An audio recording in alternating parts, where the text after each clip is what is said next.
Hello Virgo, Sun, Moon, Rising, and Venus signs. Kamusta kayo? Sana po'y nasa mabuti kayong kalagayan. Welcome back po sa Star Tarot. At kung bago kayo rito, welcome din po kayo. Please subscribe, like, share my videos, and leave me a comment kung nakaresonate kayo. So, Virgo, first card ninyo, yes. Ayan. So, maaari, no, na you are going to say yes to something or to someone.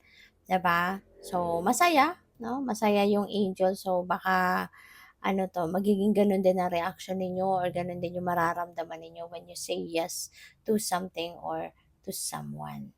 So, maaring meron ditong pag-a-agree, no? Maaring you're going to agree sa sinabi ng isang tao or mag-a-agree ka sa proposal, mag-a-agree ka sa kung anong sinabi sa'yo. So, we have don't stop, okay? Huwag ka ding tumigil, huwag kang mawala ng pag-asa. No? Huwag kang tumigil, never give up. Okay? Don't stop sa kung ano man itong pinaplano mong gawin. Okay?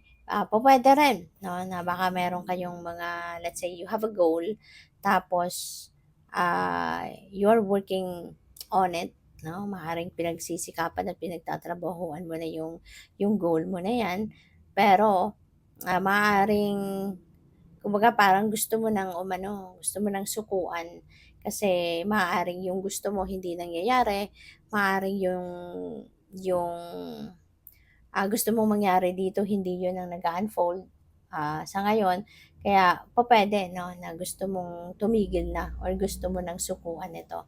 So pupuwedeng gano'n ang ganap, 'no? Pero ito, ang message sa'yo ng divine, don't stop. Okay, hindi ibig sabihin na meron kang challenge, merong problema na na-encounter ka, titigil ka na. Hindi, 'di ba? Ipagpatuloy mo, just stay in the course and always remember na lahat ng problema may solusyon. Lahat ng challenge sa buhay may solusyon. Kaya don't stop. Okay? Don't stop. Continue on the course. Isipin mo, hanapin mo kung ano ang solusyon. Alright? At makakaahon ka din dyan. Choose a new direction. Ayan, choose a new direction. Hindi ibig sabihin talaga, 'di ba, nasusuko ka na sa pagsisikap, 'di ba? Maaari lang na kailangan mo ibahin ngayon ang ano mo, ibahin ngayon yung approach mo. Pupuwedeng yung approach ang kailangan mo ditong baguhin. Diskarte ang kailangan mong baguhin, 'di ba? So, pag-isipan ninyong mabuti, Virgo. Okay? Think about it. Pag-isipan mo, pagnilay-nilayan mo, pagmuni-munihan mo, i-assess mo yung sitwasyon na ito. Pag-aralan mo kung nasaan ang problema, anong pupuwede mong gawin, 'di ba? Pero, hindi hindi kailangang sukuan mo 'to, alright? Maaaring kailangan lang ng a little bit of tweaking sa style mo or sa approach mo dito. 'Di ba? So, what else? We have forgiveness. Okay? Maaari ng iba sa inyo kailangan na magpatawad. Maaaring yung pagpapatawad na 'to, ah, magiging magiging susi para sa, pagiging maayos ng lahat, 'di ba? Maaaring yung forgiveness na 'to, ito yung magbubukas ng suwerte sa'yo. Kasi kapag nagpatawad ka, ibig sabihin nito parang nililinis mo na din yung puso mo, yung isip mo gumagaan na, natatanggal na yung negativity, natatanggal na yung galit, yung galit, natatanggal na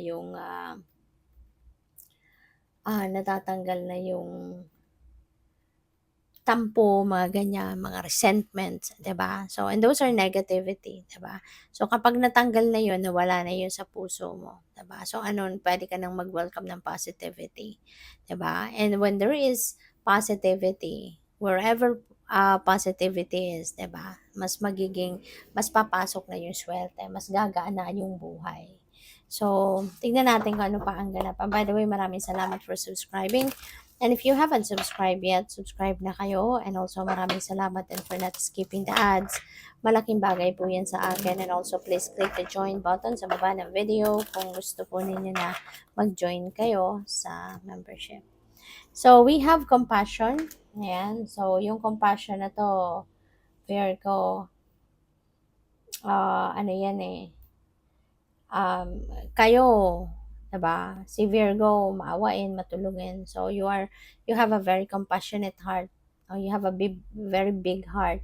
You also have the purest intentions, no, for other people. Kaya ka binibiyayaan din ng Divine Universe, 'di ba?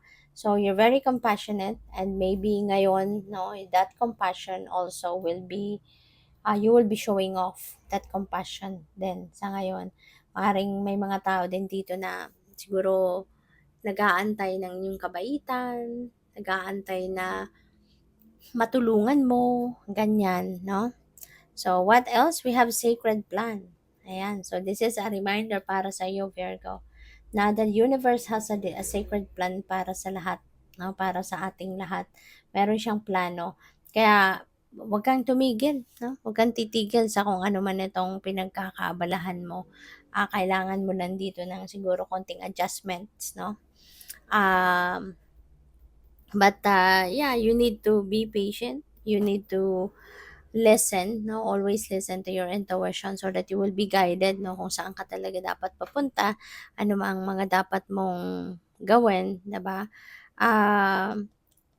Kasi lahat ng 'yan, lahat ng nangyayari sa buhay natin may rason, may dahilan, may purpose, no? Kaya maaari, no, na yung mga nangyayari na 'yan, parte 'yan ng sacred plan, 'di ba? Para na at some point, mangyari na or mag-manifest na sa buhay mo kung ano man ang mga bagay na kailangan mag-manifest.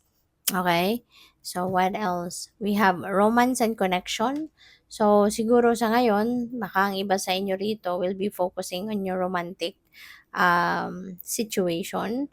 Maaari na sa ngayon yung connection ninyo mas lalalim pa, mas magiging closer pa kayo, mas magiging mapagmahal pa kayo sa isa't isa, mas magiging harmonious yung relationship ninyo, 'di ba, sa inyong romantic partner. Or po pwede rin ang iba sa inyo is entering in your romantic relationship. Baka magkakaroon kayo dito ng connection, romantic connection with someone, and yan mauuwi sa isang romantic relationship. So, we have power and intention. Ayan. So, you have the power to manifest ngayon, 'di ba? Your intentions, your goals, your ambitions, your dreams. Kaya, parang ano to, parang paalala din ito sa inyo na Virgo, 'di ba? Yung mga sinet ninyong intentions couple of months ago, 3 months ago, yung pa rin ba ang gusto mong matupad sa buhay mo? 'Di ba? Parang gano'n, ano? Parang tinatanong ka ngayon ng universe na, is it still standing? Gusto mo pa rin ba na yun ang mangyari sa buhay mo? Baka ready na yung universe ngayon na bigyan ka na ng biyaya, 'no? Baka ready na ang divine na ibigay sa'yo kung ano man itong mga minimithi mo, pero siguro dahil baka hindi ka consistent sa mga hinihingi mo, baka paiba-iba yung dinadasal mo. Kaya ngayon parang sinasabi sa'yo na, ano ba, Virgo? 'Di ba? Is it still good or not? No? Alin pa dito yung gusto mong mangyari agad ngayon sa buhay mo. So, yun, parang kailangan mo nang i-renew kung ano man ang mga intentions ninyo, ano yung mga pinagpe-pray ninyo. So, po pwedeng idasal mong muli, no? Tawagin mo uli ang Divine Universe at sabihin mo sa kanya na this is what I want. This is what I am praying for. So, good luck. Thank you for watching Love and Light. Namaste.